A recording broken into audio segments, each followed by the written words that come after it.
2. The execution. Sometimes it's in the wind when men walk by one another, moving in opposite directions. I could feel it way back when, that I would murder him. It was just a matter of time, motivation, and just cause. I could sense that he would throw me a reason. Murder, not kill. A person could be killed in a car accident, or in a storm, or a fire, or by choking on a fish bone. Murder is different. It's getting slaughtered with full intent. It's getting gritty and gruesome, hacked up. Eyes plucked, punched, or blown out their sockets. Sliced open and skinned. Organs ripped out from their flesh frame. Hands twisted off at the wrists. Neck severed from the head. Head blown to bits and pieces. There are men who deserve to be murdered. To kill them would be too compassionate. 97 aggressive degrees outside, same day in the same place, my old Brooklyn block, except now it's 9 p.m. The sweltering orange sun refused to settle. The 3,000-strong block party was officially over an hour ago. The fire department captain and a DJ were in an intense standoff. The captain had the authority, but the DJ had the crowd controlled. Long as he was spinning the cuts, ain't nobody leaving the jam. The Brooklyn crowd shouted and roared with a rapping theme. Don't stop the music! A suited public official over a megaphone kept reminding everyone of his name and status and crediting himself. He thanked everyone for coming to his community event and repeatedly asked the crowd to break up peacefully so the cleaning crew could do its job. Police posed up their power, stepping out of their parked cruisers where they had been slacking and snacking in the air conditioning. One popo pulled the plug and the speaker system went dead after a screech. But they had interrupted Eric B. for president while Rakim was rhyming, and hundreds of hood heads performed Ra's rhyme in perfect sync while others beatboxed the beats. From the wall where I was low leaning, I peeped one cop who reached into his car to trigger the siren. He let the high-pitched sound leak a little and then deaded it, but kept the red light spinning. And now cops in other cruisers did the same, a chain reaction of lights and sound. Now there was a movement. Now, even I was milling, my eyes speeding over grills and grimaces, t-shirts and kicks, jewels and scars, and watching all hands, all pockets, and all men moving, knowing at least one of them was going to get murked and die before midnight. The hood was all hip-hop, but there was only one joint playing in my head, In the Air Tonight by Phil Collins.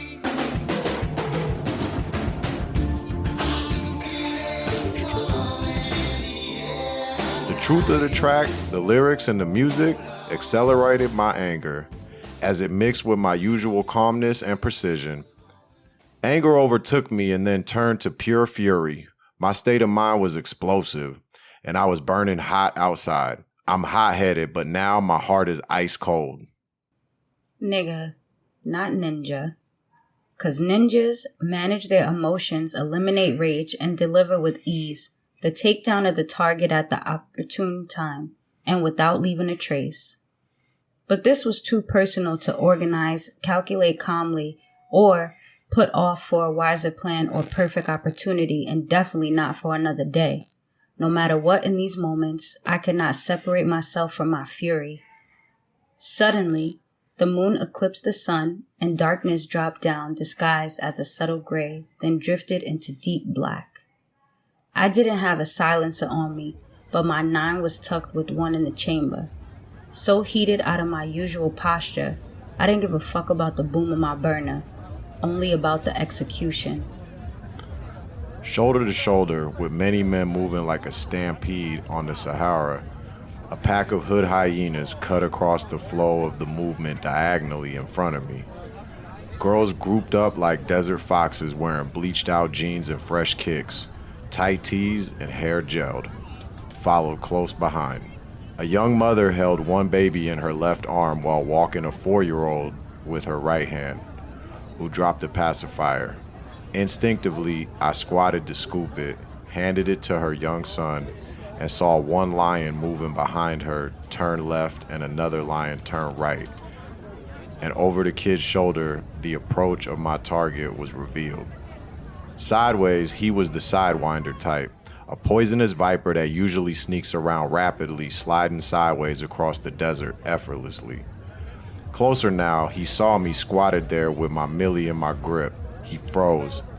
His own frightened feet were fucking him over. Shook, he was empty-handed and solo. The nasty shit he did, he had to do alone. He did it. He knew it. I knew it. He knew that I knew. In his eyes was fear. His left eye was bandaged where Chiesa's razor-thin and lethally sharp blade had already cut him. I leaped, punched him hard in his injury. He raised his fist in the aftershock. I punched him in his stomach. Big, slow, and stupid. He had left it unguarded. All those jail push-ups and that bench pressing gave him the look, but not the technique. His body buckled from the blow. His jaw dropped open. Speeding, I shoved my barrel in his mouth and made him deep-throated. He pushed back but couldn't move me. As he reached for me, he choked on my black steel. I squeezed off 6 in him to make sure only he swallowed the bullets and no one else in the crowd. I never want innocent blood on my hands. Now his face was mangled and soaking in the blood of his brains. His whole body was jumping, shaking in a jerking motion like a worm with its head cut off. His intestines were blown out of his sides. His blood was mixing with his pee and his shit, which splattered and stained and stunk. He wanted to be hood famous. Now he was beyond recognition. Now he would only be known for the last 6 seconds of his life, for peeing and shitting out of fear in his Guess jean shorts and for getting hunted and slaughtered on the block like a beast. More shots fired. Not from me, but they sounded not too far away. Familiar, I figured young cubs was shooting into the air just to fuck with the cops for shutting down the sound system. A bottle got thrown from the roof, smashed open, and caused a ripple in the crowd. "Here come the Jake," someone hollered from the window ledge. It was as though everybody out here had shot him dead because some started running and bumping into others who already had been running since the split seconds that the 6 fatal shots got fired. Mamas were hanging out of the open project windows like curious monkeys.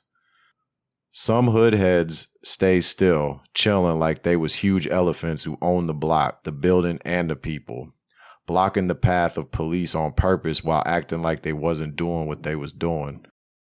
Another mother covered her young daughter's eyes with the palm of her hand so she wouldn't see what she probably see many times more if they stayed living on my street. A small crowd surrounded the dead body like circling vultures, talking, laughing, some shocked, but nobody crying.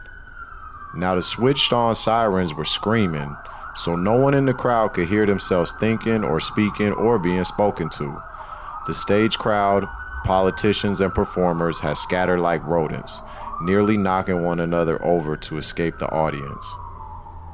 The police cruisers were deadlocked in the chaos of the party, and street exits and entrances were blocked off by them. So they charged like heavy-hoofed wild pigs where they must have believed the body was stewing. Searching for the shooter must have been crazy, staring into a sea of faces that all fit the description. Young, black, real black, armed, and dangerous. For them, that's every man moving. I lowered the hood of my black champion sweatshirt. Don't react. You move the action. Make your enemy react to you. I heard my father's voice in my head. I eased my right hand into my right pocket to remove my glove. Brownsville, never ran, never will. So I walked. My millie tucked till I could toss it, the burning hot barrel feeling like it was branding my black skin blacker. I was walking casually, unloading my adrenaline, dismissing my doubts, regrets, and disappointment that I should have made his murder more brutal and even more painful for him. Maybe I should have stayed and skinned him alive, then hung his dead body from the streetlight to let regular N on the block now know to stop letting foul men live. Men who fuck with little girls who don't agree don't have titties or periods or even desires to be talked to, followed, chased, cornered, or touched. Persecution is worse than slaughter. A line from a surah in the Holy Quran moved through my mind. Maybe I should have tortured him. Now the police were surrounding the body, pushing the crowd back and pulling out the chalk and yellow tape. A few of them dashed into the crowd in different directions. Last look. The cluttered crowd was thinning. I couldn't be looking back no more. Just facing forward, keeping an eye pace as most scrambled. Now, I was politely passing by the parked in the middle of the street police bus. The doors were flung open. Soon, they would sweep and pile randomly cuffed up, roughed up prisoners in there and haul them off. I had already put distance between me and them. Dropped down between two parallel parked cars 2 blocks over, I tossed my 9 in the iron-slotted gutter after wiping it down with the white washcloth that I normally rocked in my back pocket. The cops would want the murder weapon. I wouldn't make it easy on them. I forced them to get low, crawl in the gutter with the fist-sized water bugs and their rat rivals. The men in blue were already dirty. I'd make them get filthy, wade in the water and inhale the stench of the project toilet shit. Police, stop! I heard as I raised up. I didn't stop, didn't turn, just walked swiftly to the nearest subway station. Shook one's turn when they hear those 2 words, afraid they'll get shot in the back by the Glock. I have zero fear. I believe that when it's my turn to return to Allah, I will. Fear was trained out of me from when I was young enough to walk on this earth. Fear only Allah. Terror, not fear, had gripped me though. When I was out checking the whole length and width of my hood, looking in the front, sides, and the back of the buildings, searching down shortcuts and alleys, peering through car windows and parking lots, and even climbing up the dumps where trash is heaped up high. The terror of hurting my Ummah's heart, our mother. The terror of losing my sister, oh Allah. The terror of her becoming ruined and raped and unprotected like many fatherless American girls. The terror of her losing her honor, of me failing my father, culture, and my faith. Terror had soaked through my pores and seized me. When I had seen a body laid out and white-sheeted and being carried to the ambulance, only to overhear people saying, "It was some old lady from the building who caught a heat stroke and died." As I looked everywhere and walked and searched in every direction from my Brooklyn building, my terror made my head get even hotter, and it felt like my own blood was boiling up in my body organs. Yet, I have no fear of any man living and zero fear of my own death. Frightened boys turn when they hear, "Police, stop!" Ruled by their fears for their entire lives, both their bodies and their thoughts freeze up. If you stop when you hear those 2 words, you are revealing that you are the one they're looking for and that you know it, especially when you're in the same street packed with plenty of people. The cops could be talking to anybody. Probably by now they were following 4 or 5 or 50 different ends who fit the description. I had already breezed by tens of youth snatched and lined up against the building with their hands in the air. The ones with the wildest reactions laid out on the pavement cuffed. I saw some soft-boiled boys, the type that would break and crack open like eggshells within minutes. Soon as they got in some private space, they start snitching on their friends, even on family, and would even tell on people the cops ain't even asked them about, giving up information, believing that it would somehow save them, and saving themselves would be all that mattered because cowards can only think of saving themselves. I reversed it on the cops by acting and not reacting. Made the cops doubt their suspicion of me by never looking back or over my shoulders and by remaining calm, detached, looking straight forward and keeping it moving. As my feet moved down the subway stairs, I felt a second set of feet were stepping in my same rhythm directly behind me. On the subway platform, I moved in and out of the outgoing crowd until the train stormed in. I stepped into the second-to-last car with a group of random riders. Doors closed. Train pulled out. I was heading to the dirty door that connects one train car to the next, thinking that either way I had achieved my objective. to move the action away from my Brooklyn block where I had lived for 7 years. My hood, where I was often seen but never known, where I had fought but never mixed or mingled. Investigate me. No one there had ever known my name. Midnight was the only name some could use or tell. My my sister, and both my wives lived safely elsewhere outside of the borough of Brooklyn, forwarding address unknown by even my closest, truest friends. Insha'Allah. Looking through a backwards reflection cast on a dirty train door window, my eyes were scanning movements and faces. They paused on someone lovely, exotic, and familiar. My heart skipped half a beat before fast-forwarding. It was not time for love or longing, only for carrying out the plan to its completion. In this plan, there are no comrades on purpose. I'm strictly solo. Hibernate the heart, my sensei had taught me. In extreme situations or in captivity, isolation, or torture, only the hibernated heart will allow the fighter to prevail. Again, my eyes paused, then doubled back to confirm what I sensed. Detect. Undercover detectives were only undercover to themselves. The street-trained eye could see them clearly. On my side of Brooklyn, they were usually black like us. They were different from everyday street cats. They didn't have the swagger or the rhythm of the full-blown, bold, and ignorant niggas. They lacked style, wore the wrong-fitted and bogus jewels, which could only be wrong. Wearing too long kicks is always dead wrong because we either clean them or trash them when they get marks or specks on them. That's why we walk like we stepping on air when we sport them. Even our laces had to be flawless. The D's lacked ease.